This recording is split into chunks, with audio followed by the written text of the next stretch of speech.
The Enchanted April. Chapter 22. That evening was the evening of the full moon. The garden was an enchanted place where all the flowers seemed white. The lilies, the daphnes, the orange blossom, the white stalks, the white pinks, the white roses, you could see these as plainly as in the daytime, but the colored flowers existed only as fragrance. The three younger women sat on the low wall at the end of the top garden after dinner, rose a little apart from the others and watched the enormous moon moving slowly over the place where Shelley had lived his last months just on 100 years before. The sea quivered along the path of the moon. The stars winked and trembled. The mountains were misty blue outlines with little clusters of lights shining through from little clusters of homes. In the garden the plants stood quite still, straight and unstirred by the smallest ruffle of air. Through the glass doors the dining room, with its candlelit table and brilliant flowers, nasturtiums and marigolds that night, glowed like some magic cave of color, and the three men smoking round it looked strangely animated figures seen from the silence. The huge cool calm of outside. Mrs. Fisher had gone to the drawing room and the fire. Scrap and Lottie, their faces upturned to the sky, said very little and in whispers. Rose said nothing. Her face too was upturned. She was looking at the umbrella pine, which had been smitten into something glorious, silhouetted against stars. Every now and then Scrap's eyes lingered on Rose, so did Lottie's. For Rose was lovely. Anywhere at that moment, among all the well-known beauties, she would have been lovely. Nobody could have put her in the shade, blown out her light that evening, she was too evidently shining. Lottie bent close to Scrap's ear and whispered. "Love," she whispered. Scrap nodded. "Yes," she said under her breath. She was obliged to admit it. You only had to look at Rose to know that here was love. "There's nothing like it," whispered Lottie. Scrap was silent. "It's a great thing," whispered Lottie after a pause, during which they both watched Rose's upturned face, "to get on with one's loving. Perhaps you can tell me of anything else in the world that works such wonders." But Scrap couldn't tell her, and if she could have, what a night to begin arguing in. This was a night for a. She pulled herself up. Love again. It was everywhere. There was no getting away from it. She had come to this place to get away from it, and here was everybody in its different stages.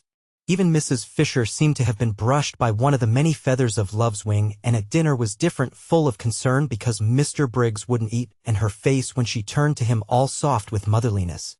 Scrap looked up at the pine tree motionless among stars. Beauty made you love, and love made you beautiful. She pulled her wrap closer round her with a gesture of defense, of keeping out and off.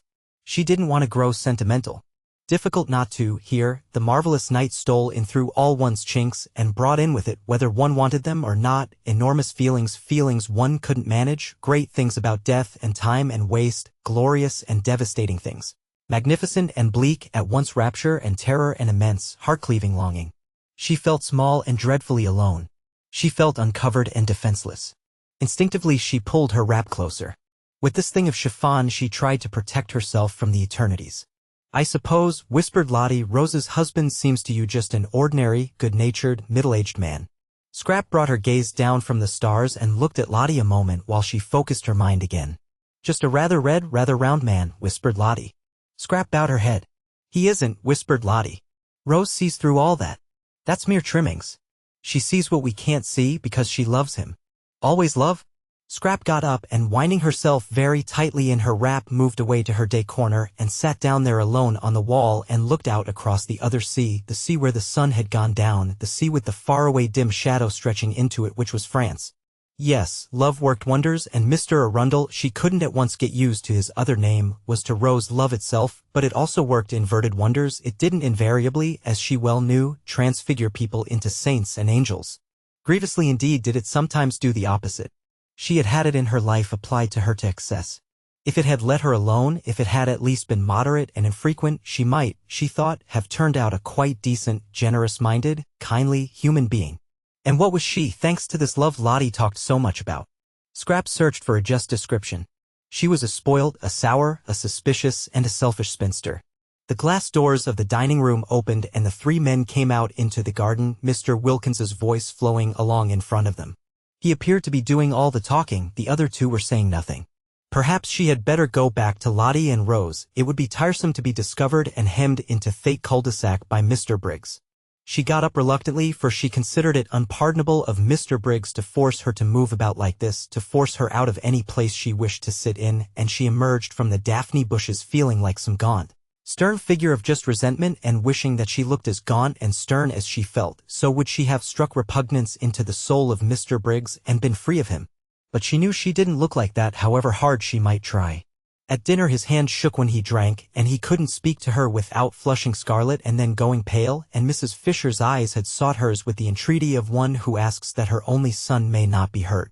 How could a human being, thought Scrap, frowning as she issued forth from her corner, how could a man made in God's image behave so, and he fitted for better things she was sure, with his youth, his attractiveness, and his brains. He had brains. She had examined him cautiously whenever at dinner Mrs. Fisher forced him to turn away to answer her, and she was sure he had brains. Also he had character, there was something noble about his head, about the shape of his forehead, noble and kind. All the more deplorable that he should allow himself to be infatuated by a mere outside and waste any of his strength, any of his peace of mind, hanging round just a woman thing. If only he could see right through her, see through all her skin and stuff, he would be cured and she might go on sitting undisturbed on this wonderful night by herself. Just beyond the daphne bushes she met Frederick, hurrying. "I was determined to find you first," he said, "before I go to Rose." And he added quickly, "I want to kiss your shoes." "Do you?" said Scrap, smiling. "Then I must go and put on my new ones. These aren't nearly good enough." She felt immensely well-disposed towards Frederick. He, at least, would grab no more. His grabbing days, so sudden and so brief, were done. Nice man, agreeable man. She now definitely liked him. Clearly he had been getting into some sort of a tangle, and she was grateful to Lottie for stopping her in time at dinner from saying something hopelessly complicating. But whatever he had been getting into, he was out of it now. His face and Rose's face had the same light in them. "I shall adore you forever now," said Frederick. Scrap smiled. "Shall you?" she said. "I adored you before because of your beauty. Now I adore you because you're not only as beautiful as a dream but as decent as a man." Scrap laughed. "Am I?" she said, amused. "When the impetuous young woman," Frederick went on, "the blessedly impetuous young woman blurted out in the nick of time that I am Rose's husband, you behaved exactly as a man would have behaved to his friend." "Did I?" said Scrap, her enchanting dimple very evident. "It's the rarest, most precious of combinations," said Frederick, "to be a woman and have the loyalty of a man." "Is it?" smiled Scrap, a little wistfully. These were indeed handsome compliments. If only she were really like that. "And I want to kiss your shoes." "Won't this save trouble?" she asked, holding out her hand. He took it and swiftly kissed it and was hurrying away again. "Bless you," he said as he went. "Where's your luggage?" Scrap called after him. "Oh, Lord, yes," said Frederick, pausing. "It's at the station.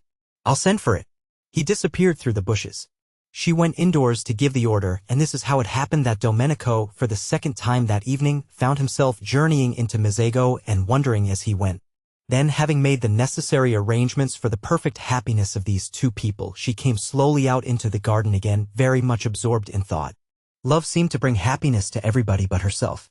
It had certainly got hold of everybody there, in its different varieties, except herself. Poor Mr. Briggs had been got hold of by its least dignified variety. Poor Mr. Briggs. He was a disturbing problem, and his going away next day wouldn't, she was afraid, solve him.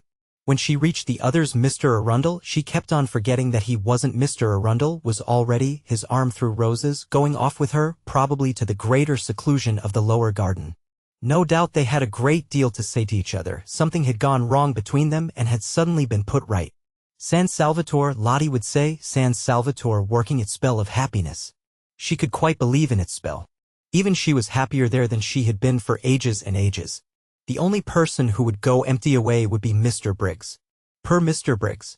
When she came in sight of the group, he looked much too nice and boyish not to be happy. It seemed out of the picture that the owner of the place, the person to whom they owed all this, should be the only one to go away from it unblessed. Compunction seized Scrap. What very pleasant days she had spent in his house, lying in his garden, enjoying his flowers, loving his views, using his things, being comfortable, being rested, recovering, in fact. She had had the most leisured, peaceful, and thoughtful time of her life, and all really thanks to him. Oh, she knew she paid him some ridiculous small sum a week, out of all proportion to the benefits she got in exchange, but what was that in the balance? And wasn't it entirely thanks to him that she had come across Lottie? Never else would she and Lottie have met, never else would she have known her. Compunction laid its quick, warm hand on Scrap. Impulsive gratitude flooded her. She went straight up to Briggs. "I owe you so much," she said, overcome by the sudden realization of all she did owe him and ashamed of her churlishness in the afternoon and at dinner. Of course he hadn't known she was being churlish. Of course her disagreeable inside was camouflaged as usual by the chance arrangement of her outside, but she knew it. She was churlish. She had been churlish to everybody for years. Any penetrating eye, thought Scrap, any really penetrating eye would see her for what she was, a spoilt, a sour, a suspicious, and a selfish spinster. I owe you so much, therefore, said Scrap earnestly, walking straight up to Briggs, humbled by these thoughts. He looked at her in wonder. You owe me, he said. But it's I who, he stammered. To see her there in his garden, nothing in it, no white flower, was whiter, more exquisite. Please, said Scrap, still more earnestly, won't you clear your mind of everything except just truth? You don't owe me anything. How should you? I don't owe you anything, echoed Briggs. Why, I owe you my first sight of. Oh, for goodness sake, said Scrap entreatingly, do, please, be ordinary. Don't be humble. Why should you be humble? It's ridiculous of you to be humble. You're worth 50 of me. Unwise, thought Mr. Wilkins, who was standing there too while Lottie sat on the wall. He was surprised, he was concerned, he was shocked that Lady Caroline should thus encourage Briggs. Unwise, very, thought Mr. Wilkins, shaking his head. Briggs's condition was so bad already that the only course to take with him was to repel him utterly, Mr. Wilkins considered. No half measures were the least used with Briggs, and kindliness and familiar talk would only be misunderstood by the unhappy youth. The daughter of the Droitwiches could not really, it was impossible to suppose it, desire to encourage him.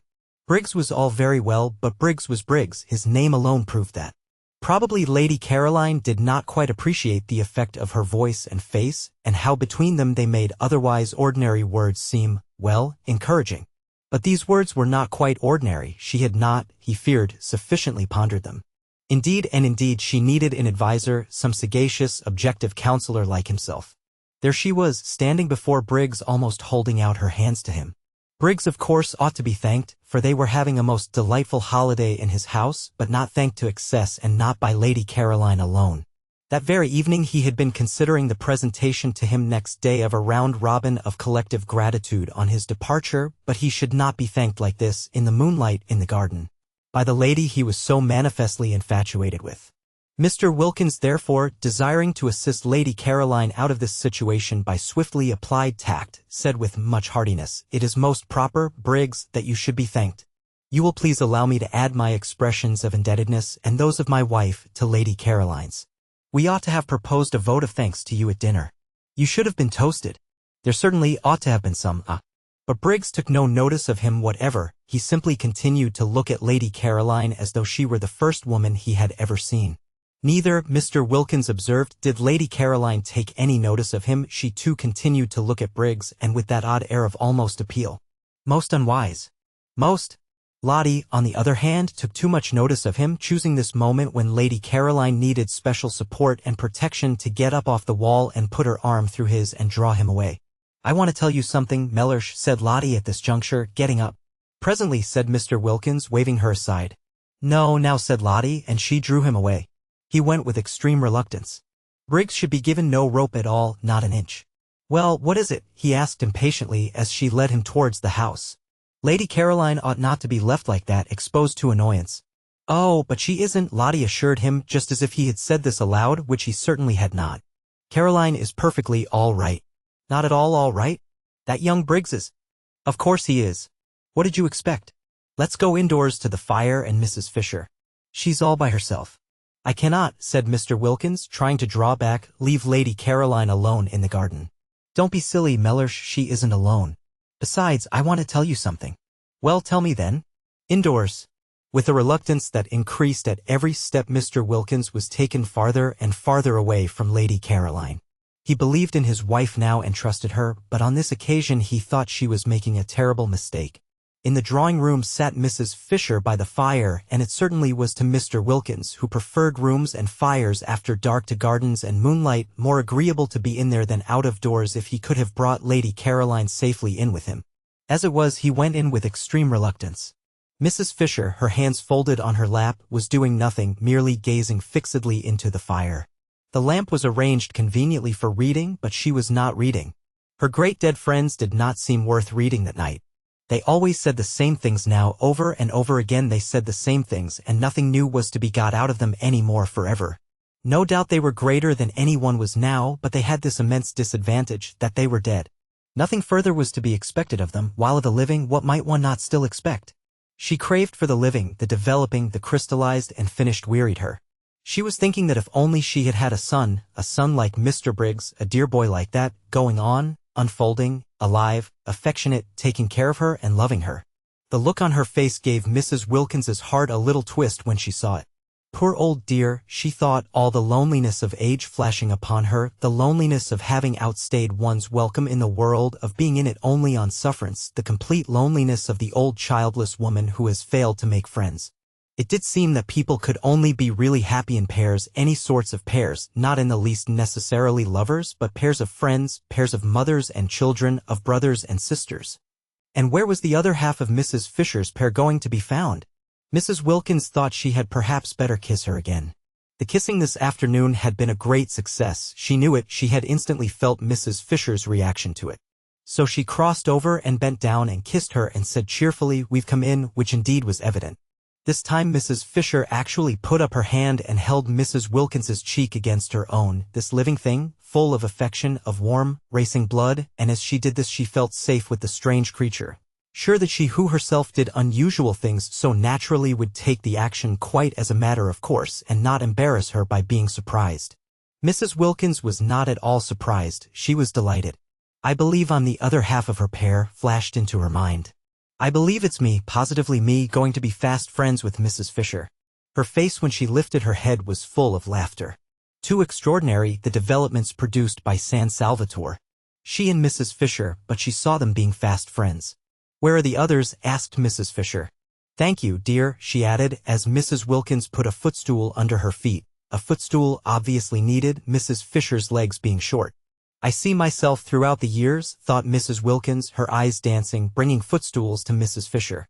"The roses," she said, straightening herself, "have gone into the lower garden, I think, lovemaking." "The roses?" "The Fredericks, then, if you like. They're completely merged and indistinguishable." "Why not say the Arbuthnot's, my dear?" said Mr. Wilkins.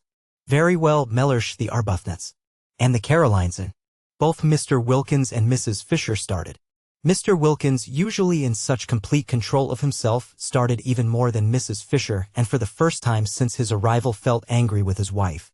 "Really," he began indignantly. "Very well, Mellersh, the Briggses then." "The Briggses," cried Mr. Wilkins, now very angry indeed, for the implication was to him a most outrageous insult to the entire race of Desters, dead Desters, living Desters, and Desters still harmless because they were yet unborn. "Really, eh?" "I'm sorry, Mellersh," said Mrs. Wilkins, pretending meekness, "if you don't like it." "Like it? You've taken leave of your senses. Why, they've never set eyes on each other before today." "That's true. But that's why they're able now to go ahead." "Go ahead." Mr. Wilkins could only echo the outrageous words. "I'm sorry, Mellersh," said Mrs. Wilkins again, "if you don't like it, but—" Her gray eyes shone and her face rippled with the light and conviction that had so much surprised Rose the first time they met. "It's useless minding," she said. "I shouldn't struggle if I were you. Because—" She stopped and looked first at one alarmed solemn face and then at the other, and laughter as well as light flickered and danced over her. "I see them being the Briggses," finished Mrs. Wilkins. "That last week the syringa came out at San Salvatore and all the acacias flowered. No one had noticed how many acacias there were till one day the garden was full of a new scent, and there were the delicate trees, the lovely successors to the wisteria, hung all over among their trembling leaves with blossom. To lie under an acacia tree that last week and look up through the branches at its frail leaves and white flowers quivering against the blue of the sky while the least movement of the air shook down their scent was a great happiness. Indeed, the whole garden dressed itself gradually towards the end in white and grew more and more scented. There were the lilies as vigorous as ever, and the white stocks and white pinks and white banksia roses and the syringa and the jessamine, and at last the crowning fragrance of the acacias. When, on the 1st of May, everybody went away, even after they had got to the bottom of the hill and passed through the iron gates out into the village, they still could smell the acacias.